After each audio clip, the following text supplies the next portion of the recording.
South. The dirty South. No doubt. Hey everybody, I am Dave Carter, the chief correspondent at Fandango, and it is my pleasure to welcome everyone out there to the Google Plus Hangout with the cast of Fast and Furious 6. Now, let's get real. Everyone out there, you know who all these people sitting with me are, but for posterity, behind me, Tyrese Gibson, Paul Walker, Vin Diesel, and Michelle Rodriguez, and in the front row, Chris Ludacris Bridges, and the director of the last 4 Fast and Furious films, Justin Lin. Now, I'm lucky enough, I got to see the movie last night. It is insane. And I think all of the fans out there who are excited for it will not be disappointed. We've got 7 fans from all over the world right now who have questions. They've been sitting very patiently waiting to talk to you all. So I'm going to get right to it and throw to the first one. Actually, here in London is Jean-Yves. And Jean-Yves, if you can hear me, please ask your question to the cast of Fast 6. Hi guys, welcome to London. My question is, looking back from the beginning of the franchise, what are your most memorable highlights? I don't know. I think going back, like, I'm gonna go way back. I remember the first one, and you know, Vin and I are relatively new to the scene, and we were kind of a low risk role. I mean, when you take into account, I think the subject matter and what was going on, I think it made sense given the variables and, you know, the targeted demographic and all that. So I think from a perspective, hey, look, these guys are a relatively safe bet. Let's roll on it. Let's see what happens. To you know, us getting in there, I think it was just the right mix. And as a result, you know, we realized something that I think we were all hopeful for. We just didn't know it was going to happen. And then, you know, it's just every like incarnation of it, man. There's been moments, man, where I've been scared shitless, to be honest with you, not really knowing what to expect and what's going to happen. And, you know, bringing in different people, different personalities, disrupting the flow of things potentially. And, you know, we've managed to stay above it. And the thing that gets me, I think, more than anything is that, you know, as fortunate as we've been with this whole thing, it comes right back to it. Obviously, there's been a lot of hard work and the commitment from myself and everybody else here. But, you know, that we tapped into something way back when that people still connect with, you know, and to have the right people in the positions of power. You know, Vin's been amazing. Reese has been a hell of an augment to this whole thing. Justin Lin's been the kick-ass captain, and he's got his captain's coat on today. You know, it's just Captain Isaac for the love. Yeah, we've been really fortunate, man. It's been a hell of a run, and I'm excited for all the memories. I think more specifically to answer your question, it's just, you know, growing up with these guys and going through each and every incarnation of it, man. It's been a hell of a ride. It's been a lot of fun, and to grow up with these people that are very near and dear to me now, it's pretty cool. Cool. Thank you. Who else has highlights to share from this whole franchise? Why is everybody looking at me? Jesus Christ! Your money. Because I have a big mouth. That's why you're looking at me. Your money. Jesus. That's why. I have to say, you know, for me, it's just so special to have this franchise that highlights the underground without pimps, hoes, and drugs. And it was just so sexy to have, you know, fast cars and life on the rebellious side of the tracks as a catalyst to bringing all these different cultures together in a franchise. I have too many highlight moments within the franchise that celebrate that. You know, I think Race Wars and Fast and Furious 1 were, for the first time, you know, we got to see, you know, this amazing subculture that is the underground race scene. And, you know, the fact that there is a place where you can go if you like living your life on the edge and you don't, you know, necessarily live by societal rules, that you have, you know, this whole generation of people that relate to you around the world. And then taking when the franchise, even when I'm not in the film, you know, seeing Vin Diesel go head to head with The Rock, you know, is a pinnacle moment for me. You know, having you know, Paul Walker's character Brian have to choose between being a cop and being a man. You know what I mean? When you have your own code as a man and you have to decide, do I want to live by society's rules or do I really know what's right in my heart? Am I going to follow myself or am I going to follow this badge? Watching him throw that shit, that was awesome. You know, having Ty Boogie come about, and you know, Boogie, man, yeah, Roman's character come about. You know, he's a highlight, man. I gotta say, you are the funniest mofo I've seen in years, man. You need to be doing some Bad Boys style comedy. Like, you are just hardcore with it. I mean, whenever I thought the franchise was getting too serious, you know, for itself, here he comes with some freaking bum ass joke to freaking throw everybody the hell off of the storyline. And I love so many things about it. I think you've done an amazing job at keeping it together with the pressure of not, you know, having a script half the time. Yo, we got a great, amazing team. There's just too many highlights to mention. Well, Jean-Yves, thanks for that question. I'm going to move on to our second fan. He's actually a guy who's got race car experience. His name is Conor Daly. He's actually here in London, but he's from Indiana. I hope I got all that right. Hey, Conor, what's your question? Hey guys, actually Chris, we've met before with Marco Andretti down in Miami in January. But what up, homie? Good, man. But I actually just had a question about, obviously, I mean, the movies are motorsports, or like, well, not necessarily motorsports, but there's lots of racing. And do you guys have any interest in like professional racing before the movies? And if not, did you generate any kind of interest in it after the movies? I've been racing in the streets since before the movies myself, but not organized. I don't know about this is the guy right here, Paul Walker. There's a whole just underground racing life that a lot of people don't know about. I'm telling you. I love it. It's in my blood. My grandfather raced cars, and I think to me it was just something that I always wanted to do. And this franchise is just it's made it more accessible. But at the same time, it creates a little pressure. You get on the track because everybody's gunning for you. But I kicked their ass, and we're all right. No, but yeah, I love it, man. It's a passion of mine, and I think that there's different components. Obviously, I think a lot of reasons why this thing has realized the success that it has, and obviously there's the core enthusiasts such as yourself. I think automotive-wise, and to me, I like to feel like I do my best to keep that alive. It's very important to me. We all bring a piece of ourselves to this. And with that comes, a certain degree of accountability and I think credibility at the same time. Not that I'm an expert by any stretch, but I know Michelle will tell you, it's like she's roots, she's authentic as hell. It's like for her, it's like she wants to be street, she wants to be just straight up. She wants a certain rawness. I think with Vin, there's an integrity, there's a heart component that he's always beating and pulsing for. And, he might be a big dude, but he's a pussy on the inside. He's gonna, But to me, that is not a compliment. No, it is. It is. But it's just. Guys having a heart and having a pussy too. I mean, Can we edit that part out? Can we rewind that? without having a pussy. He's a big guy, but he's got a vagina. What is going on? I feel like you have to say he's a teddy bear inside. Damn. He's a big guy, but he's got a vagina. We can talk like this around each other, no problem. But when the cameras are there, it's like you can't say certain things.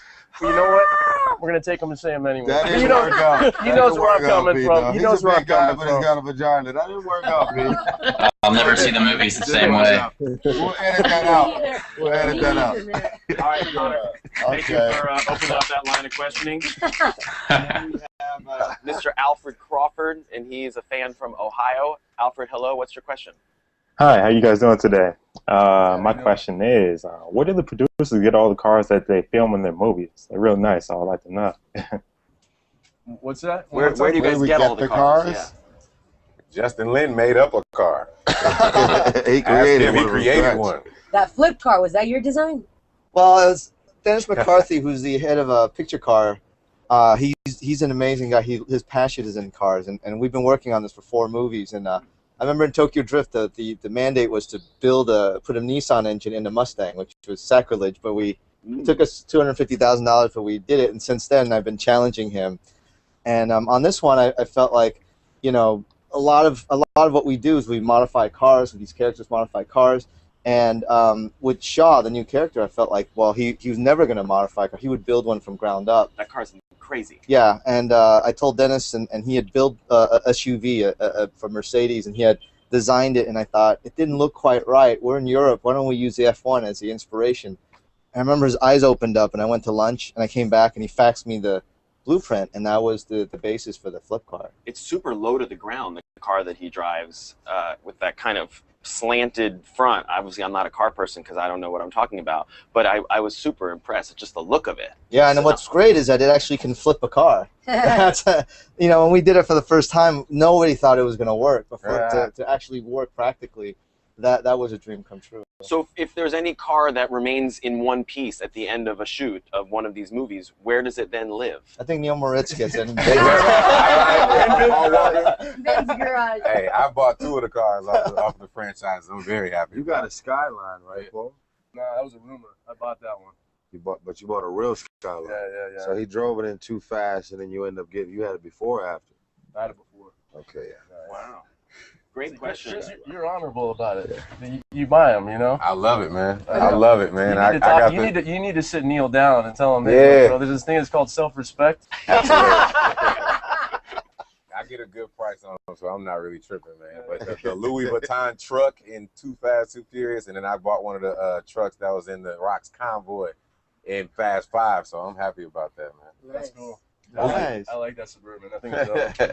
All right, let's move on to the next question coming from Jacksonville, Florida. Jason, can you hear me? What's your question? Yeah, I can hear you. My question is, you guys do some of the craziest stunts in all of the movies. Who actually does your stunts? Do you do your own, or do you have a stunt double? That's a real disrespectful question, man. Where you from? Type of shit is this? Tyrese used a stunt double for his knuckles. Tyrese got a stunt double foot and knuckles. Yeah, man. Listen, we had some close-ups of my hand on the steering wheel, and I was tired as hell. And I'm like, man, you can't get no other black knuckles in here. The only stunt double I use, all right? Don't be disrespectful because you're on the internet, all right? We do this thing. We pride ourselves on going as far as we can without putting our lives in danger, man. You know, a few of us here got kids, man, so we can't be, you know, we fully committed to the franchise and making it as authentic as possible. But sometimes when it goes a little too crazy, we still need it done, but we get up out of there, man. I mean, there's just one scene that you're gonna see where I get in this fight in the subway. Justin's idea was for me to get my ass beat. I wasn't really with it, but he wanted me to get beat up. And there was this scene at the end of it, and I don't want to give it away, but you know, I go through the glass, and I was like, yo, I can do it. And I was actually talking to the guys about doing it. And the stunt double ended up going through the glass, and his whole face got sliced up, and it was blood on the floor. And I was like, yeah, man, get that man some peroxide. You know? No, and then it was cool because you got a little beat up in that too, but it really wasn't that big of a deal because you had your masseuse on standby. That's not true. You had your Band-Aids. They had all the Band-Aids and back to you. Go to the next one, man. Thank you. Here, I have a question. How many people sitting here had their own gym on the set of the movie? Oh, that's hilarious. Why? You know exactly what that is. Oh, really? Paul Walker. He's the only guy that had the gym. Oh, why? Yeah. Because I knew that they were a little too prideful to order it themselves. So I said, you know what, let's get that gym up in here. You know, Vin's in everything. You know, every other 10 minutes. He definitely ordered it in his contract. It's always a roasting session. But no, listen, in my contract, I have to always at least be within 7 foot of a porta potty. You see what I'm saying? What the hell? It's a 7 foot minimum. Holy shit. But he's regular. Mobile, Alabama. Jackie Sims, hello. What's your question for Fast 6 cast? My question is, what is it about acting in an action movie that y'all like most? Doing shit you would go to jail for doing otherwise in real life. Yeah. You know, it's just getting away with that kind of stuff that you know, if you put yourself in those situations in real life, you'd be locked up for life probably for half the stuff we pull. And it's just the idea of being involved in that world where things are blowing up around you, or, you know, cars are flying at high speeds. It's sexy, you know? It's like not until your life is being put on the line that you actually feel alive sometimes. How about you, Vin? Good question. I actually approach every film that I do in the same way, whether it's an action film or it's not an action film.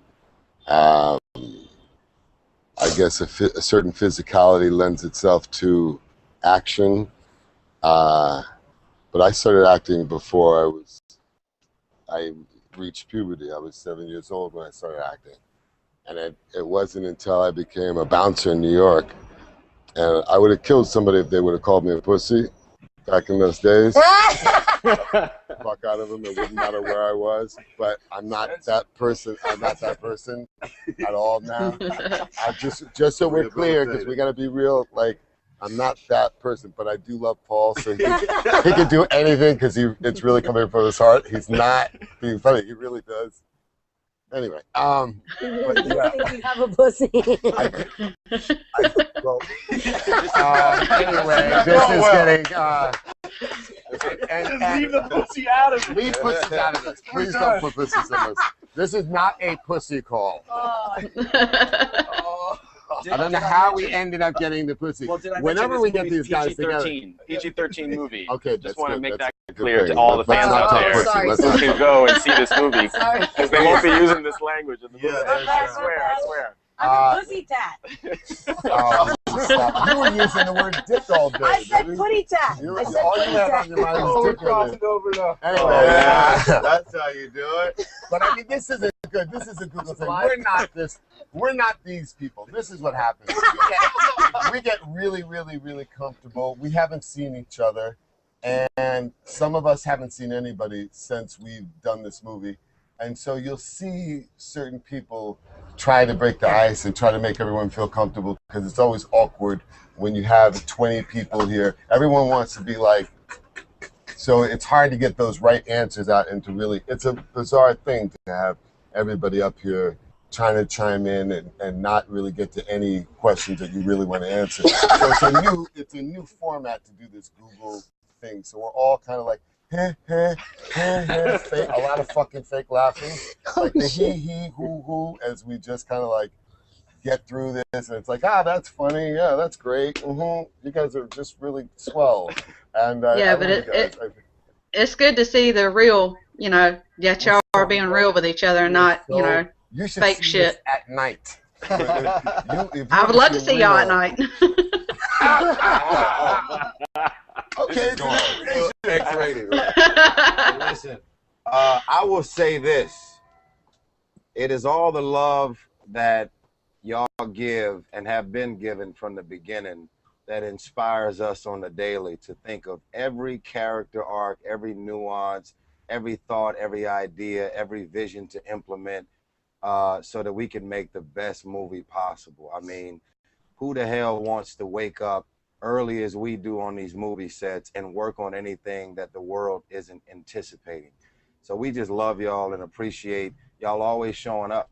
And we work real hard at challenging each other and really trying to figure out a way to elevate the movie to the next level.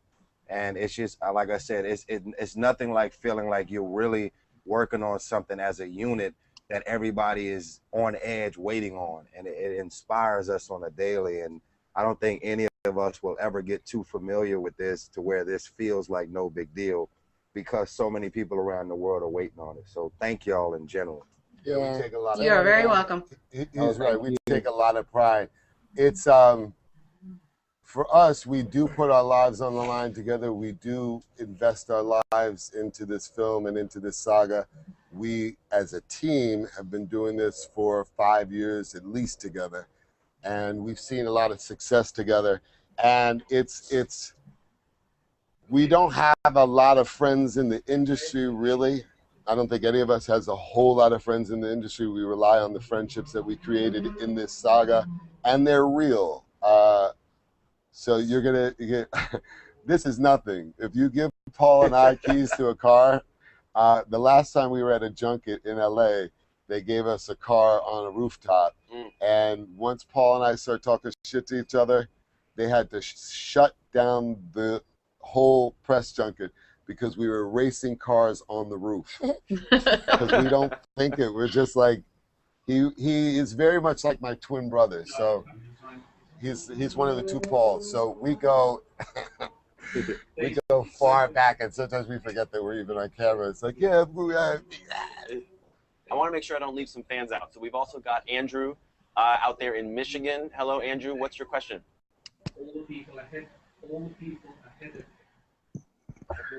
Sorry about that. Hello. But Yeah. Tyrese, you're right. We should have been able to see a monitor. Hey, what's your question, Andrew? My question is, what makes the new Fast and Furious movie unique from the rest of them? Well, you know, I feel like, you know, a lot of times when you get to make a sequel, it's a privilege. It means that people have really embraced it and want the journey to continue, you know. And I think since I've been on this, this is my fourth one, and I love the fact that we've never made the same movie twice, you know. And I think we acknowledge the fact that these characters are evolving, they're maturing, and by the nature of that, the films tend to get bigger because their obstacles get bigger, you know. And I think this one, I'm excited because it's a culmination of everything we've built. A lot of questions you might have for this franchise gets answered, and it's in a way it's end of this chapter. You know, and it's a lot of stuff that we've all talked about. I remember talking to Vin about back in '05, and 8 years later we're here and we're able to fulfill everything we talked about. So personally, it means everything. It's very rare to be able to have your dreams realized in this way. Plus, there's a plane and a tank. That's what makes it unique, too. Okay, and then before we go, Brennan Vega out in California. Hello, and what's your question? Hey, guys. What keeps on bringing you guys back to the franchise? What brings you all back to this franchise? I think the silliness, I can tell right now. I mean, listen, I can tell y'all right now, a lot of people say this, and it's, I guess, a PR thing. We're really a family. Like, we really do hang out. Our kids know each other by first name basis. It's real. There's always a play date or a birthday party where you'll see all of us pulling up with our kids and really having fun. Like, I know how to get to their houses without directions. It's real. And I think that's important when you got that type of vibe off camera and then it shows up on camera and then we keep mentioning the word family in the franchise. It's real on and off camera. And that's what keeps us coming back. Money's nice, but you know what I'm saying? It's that type of vibe that's important.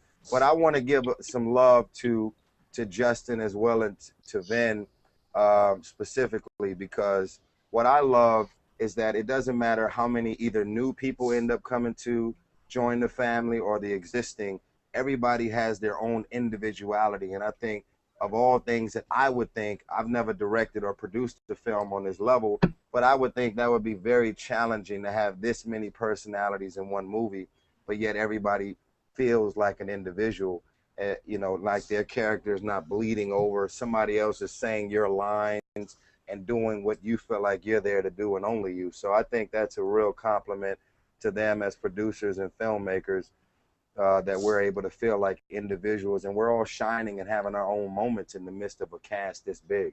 Yeah, I think also, you know, being in a place, you know, we've been in this one for a while now. We've been in a good spot, and I think what I like that I see amongst everyone here, and I don't even know if they're cognizant of it, but I mean, I know that it was a personal choice. It was a decision that I think each and every one of these people made inside. It's like when we bring in somebody new, whether it's a Luke Edmonds or whether it's a Kim or whether it's a Dwayne Johnson, it doesn't matter who it is. It's like, you know, people step in and it's like there's like this perception, and we're aware of it. We're pretty fortunate. We want to kill it right away. It's like people come in and it's like, we want to create an environment where, hey, look, you know what? If you come to play ball and you bring your best, you're in. And you know, so going back to where Vin was saying, you know, we're messing around, we're having fun. We've been doing this press thing for a while. It's the first time we get to sit down and kind of powwow and let it out. You know, we really are a family in every sense. Not that everything's always good because we're not Brady Bunch.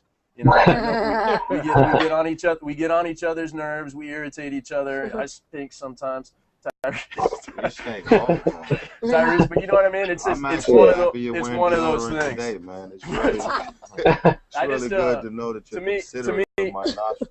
Thanks, brother. to me, the most important thing is that you know, everyone always brings their best. That's it. And you know, and we keep this moving forward because that's a critical component. There's no sense in bringing other people into the franchise if they're gonna feel like they're not a part of this part of the wheel. They're not an integral spoke. And I think that's one thing we've done really well. So the big premiere is here in London 2 days from now. I know you have not seen the finished product yet. Who here has seen it? You just saw it last night.